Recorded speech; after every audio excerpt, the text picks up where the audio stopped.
So nandito tayo sa may entrance na. So ito yung mga bawal na dalhin ninyo pag pumasok kayo dito sa may People's Park. So ito yung nakapaskin dito. So backpack, bag, boxes, jacket, ito tawag nito, fitted vest, hydraulic hydration vest, non-transparent water container, and non-transparent plastic plasticware. Yun, ito yung mga bawal na dadalhin pag once na pupasok kayo dito sa may People's Park. So, ayan, nandito tayo sa may sentro na ng Davao City, sa city mismo. So ito yung kauna-unahang hotel din sa Davao. Ito yung Apo View. So nandito tayo sa may gilid mismo. So itong sa building, ito yung South Mall.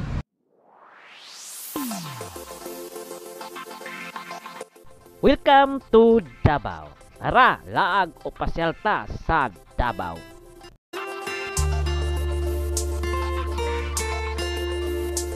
Davao is a booming city dito sa southern part of Mindanao.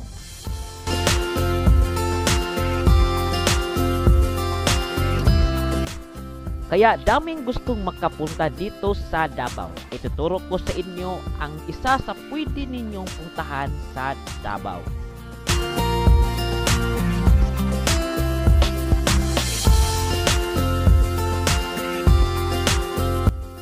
Dito lang yan sa sentro ng Davao City.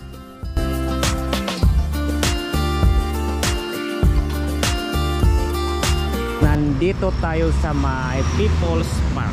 Yan. So People's Park. So good morning kadayo. Welcome sa ating channel at welcome sa ating panibagong vlog. So yun, dito tayo sa may sentro ng Davao City mga kadayo. At panibagong vlog, malaking park dito sa may gitna ng Davao City. So ipapasyal ko muna dito kayo sa may People's Park. So yun, ito yung yun.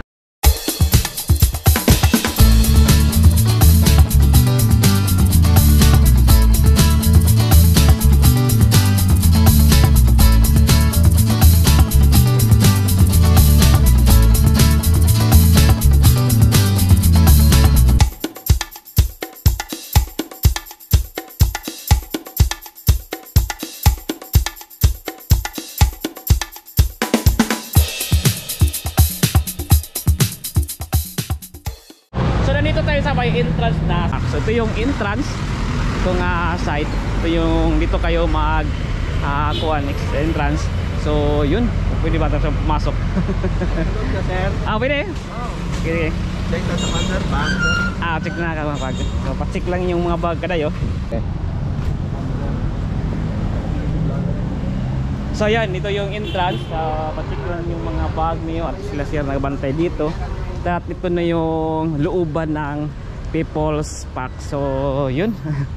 So ito yung pang-arc na kuan dito. So para ito yung recreation center dito sa gitna ng Davao City. So once na gusto nyong mag-relax, kasi marami itong punong kahoy. Yan, tingnan nyo.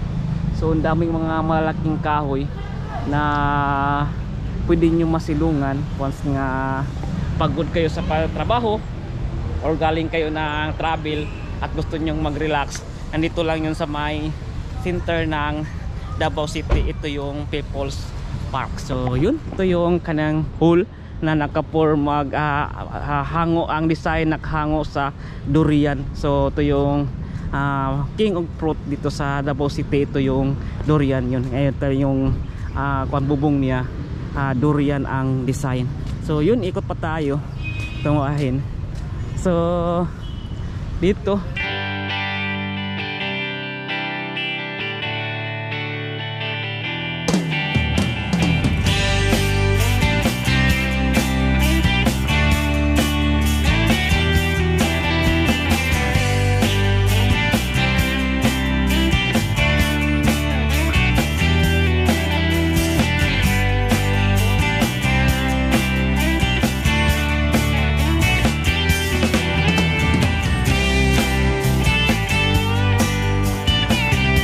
So dito tayo sa loob na. So ito yung oval. So ito yung oval na pwede nyo mag-joggingan sa paikot dun nga bahin. So pagkatapos nyo mag-ikot-ikot, mag-jogging-jogging, pwede kayo humilong dito sa malaking mga kasya nandito sa gitna ng park. So yun, ipakita ko lang sa inyo kadayo. Ito yung mga art, sculpture na ginawa ng artist sa Davao. Itong famous artist sa Davao. Ito yung mga sculpture na hango sa tribo ng Davao City.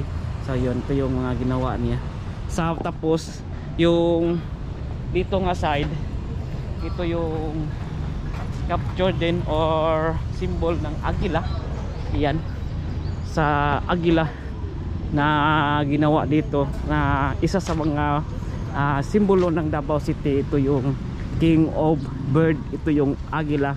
At dito nga side, ito yung waling-waling na isa sa mga gandang bulaklak dito sa wild bulak na dito sa Davao City. Ito yung symbol, ito yung waling-waling. So dito yung mga art, so nandito pa nga side.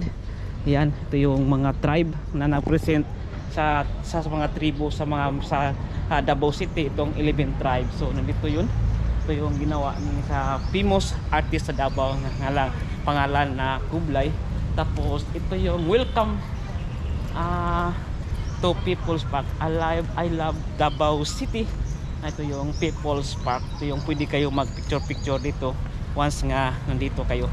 So yun, kung mabisita kayo dito, ito yung huwag kanyong kaligtaan na magpa-picture dito nga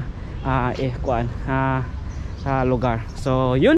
Ito yung park na to, malaki to. Pwede nyo mapasyalan hanggang doon nga side. So lahat yung mga pwede mga raming mga kahoy-kahoy na dyan. At ito yung exit nga side. So yun mga kadayo, mapunta tayo na ang Roxas. Pasyalan kayo kunti dito sa People's Park. At kung pumunta kayo, huwag kayong makalimutan na pumasyal dito.